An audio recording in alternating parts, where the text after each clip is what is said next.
Halo semuanya, hari ini kita akan belajar perulangan while. Perulangan while sendiri hampir sama dengan perulangan for. Bedanya perulangan while adalah perulangan yang digunakan untuk mengulangi sesuatu yang belum jelas jumlah perulangannya. Nah, misalkan gini nih, kalau kita menggunakan for, saya kembali ke for. Nah, di sini kita kembali ke for. Nah, di sini for kondisinya kita sudah tahu nih, dimulai dari 1, kemudian berhenti di 20, kemudian dolar i plus 2, berarti kan plus plus nambah 2 gitu kan. Berhenti ketika nilainya dolar i lebih kecil sama dengan 20.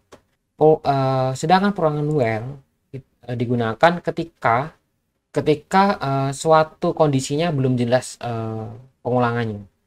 Misalkan nih kita ingin menampilkan sebuah data di dalam tabel gitu kan.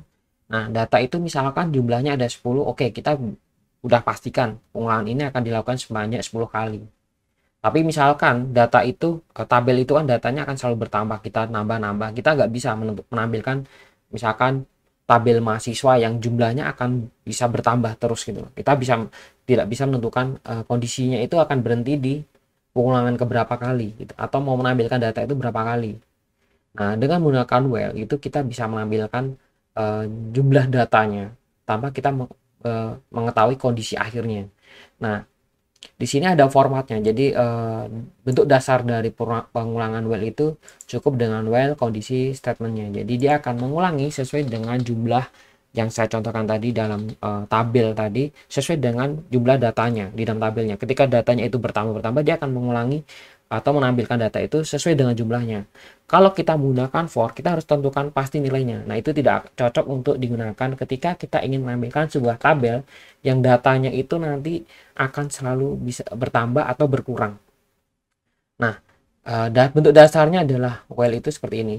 Jadi kondisinya kita belum tahu nanti jumlah pengulangannya berapa kali.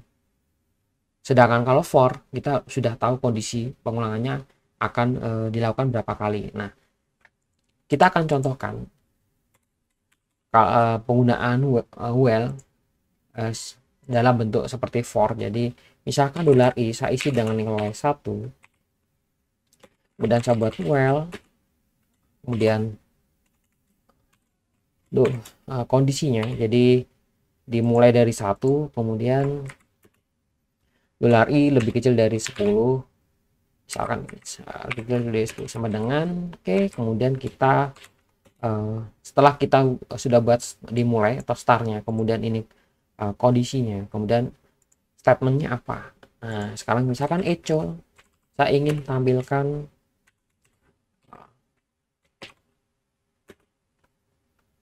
sedang fokus gitu, sedang fokus belajar.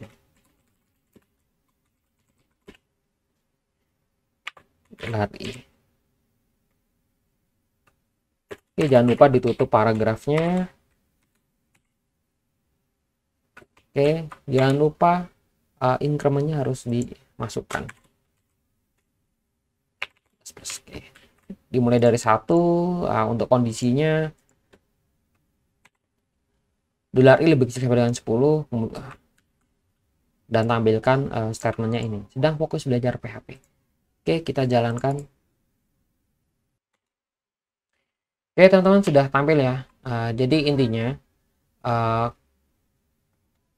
teman-teman paham bahwa perulangan while adalah perulangan yang digunakan untuk mengulang sesuatu yang belum jelas jumlah pengulangannya. Kalau for, kita udah pastikan jumlahnya.